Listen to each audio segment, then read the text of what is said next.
I've spent years dissecting the best-selling covers and methods of top professionals, including elite agencies like Bookfly Design and Demanza. You don't need their budget. I'm showing you the 4 secret design elements, the exact pro blueprint that separates an amateur KDP book from one that actually sells. The thumbnail test, designed for clicks. As a cover expert, I can tell you the #1 rule. Your cover must work as a tiny picture. A professional cover is designed to be legible and instantly attractive at the smallest thumbnail size. That little image in the Amazon search results page?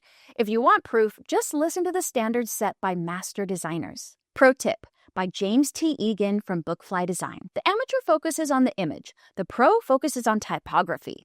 Your title needs to be perfectly legible, not just on your large screen, but when it's reduced to tiny Amazon thumbnail. If you can't read the title when you squint, the design has failed.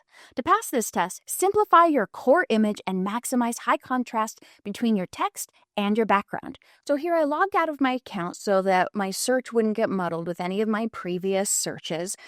Let's take a look at these front covers here. So here we have some original bestsellers. First Witch of Boston. It's very bold. We're looking at the typography. We're looking at the image here. Here, the image, John Mars, the name is at the top. It's very large, but he's an established author.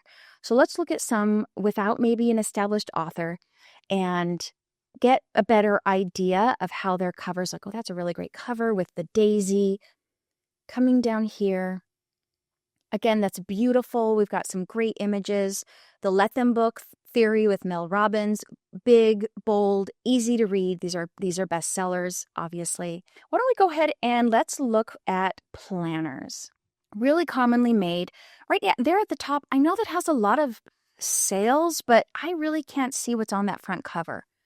As I scroll down a little bit, we've got very simple covers. There's a beautiful picture with the owl on it. That's a spiral one, so while we can't do that on KDP, it's great to see that cover that's easy to read. There's another really great one, easy to read, the Simple Flowers, Bloom and Grow. Simple, elegant, easy to see what it is when you're looking on your phone. Why don't we look at some coloring books? That's a really great one that pops up first. It looks like it's a new one. We've got the mandalas in the background, but that word mandala is bright and bold, dead center. That's great. This Sea Life one, I think is a little bit too much going on there for me. You've got the dolphins and the palm trees. You can't really read the text. It gets lost among everything else. We probably could have done a white box behind the Sea Life Adventures, and I can't read what's underneath Adventures. It's just a lot going on. You probably don't need the dolphins. So definitely, if I were this person, I'd take another look at that. We have our spooky, cutie Coco Wyo books there. Bold, easy to read. That's a fun one with the rabbit in the Magic Wishing. Let's come down here a little bit more. We have other calming, coloring ones. Cat Crimes. That is new. That's a lot of fun. Someone following the trend of the Coco Wyo books. This Christmas Enchantment one, the picture is lovely, but you can't really read the text from this far away. Luckily, I have my glasses on, so I can read the Christmas Enchantment words. I would suggest to make the text bolder, a little bit easier to read. Same thing with the Shadows and Spirits book. It kind of gets lost in the colors. I understand why they chose those colors, but it gets lost in the rest of the book. Maybe if they'd made it that same color of a haunted Halloween coloring experience, it'd be a little bit brighter and stand out a little bit more.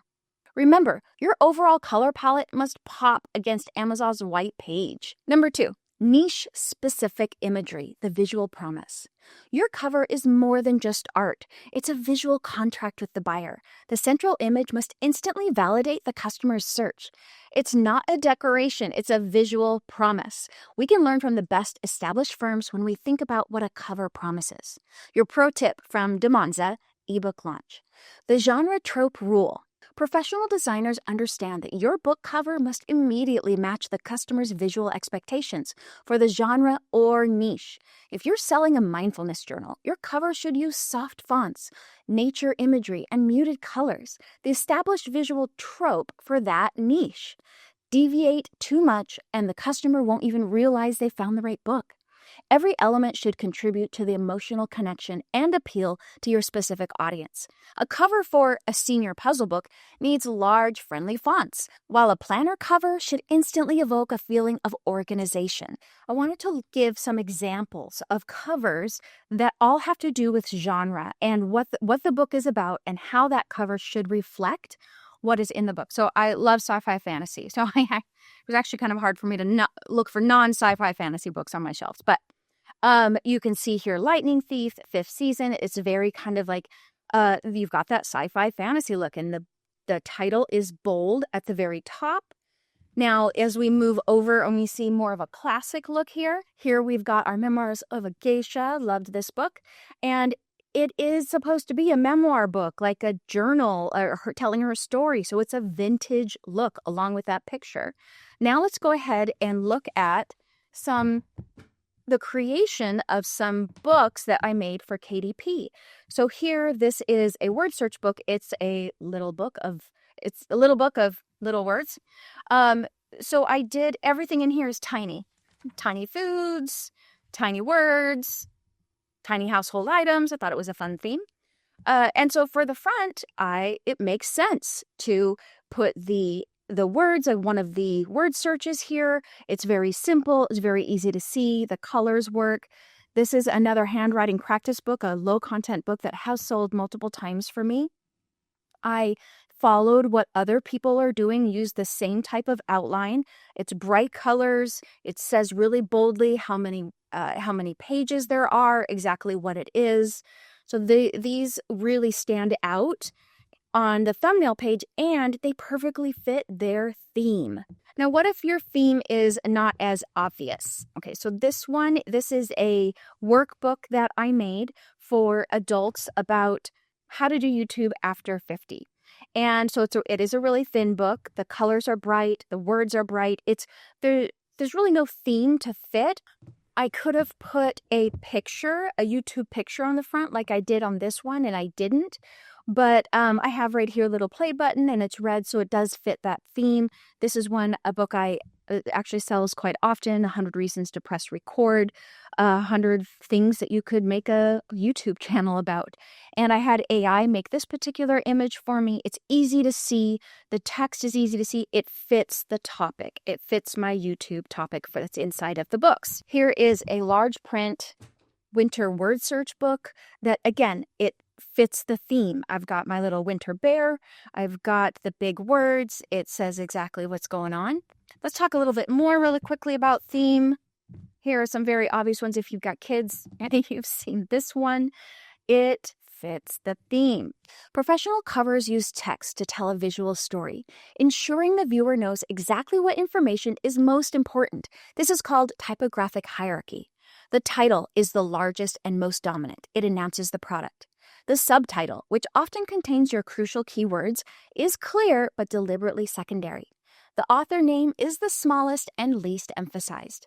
The goal here is persuasion, and high-volume sellers will know exactly how to trigger the click. Here's your pro tip from Get Covers: the emotional hook and resolution.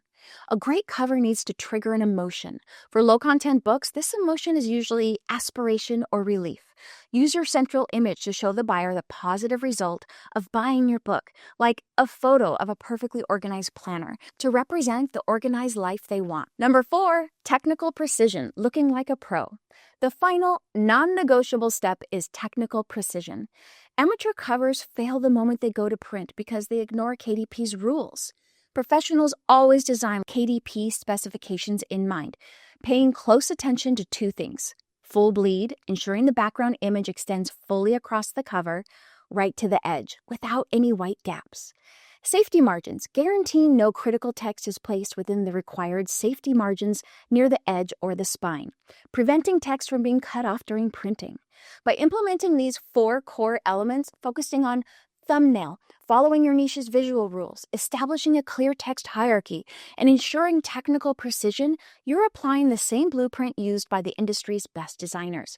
You have everything you need to start designing KDP covers that truly sell. Oh, and don't forget, I've got all of this written down for you on my website at reneeclancy.com.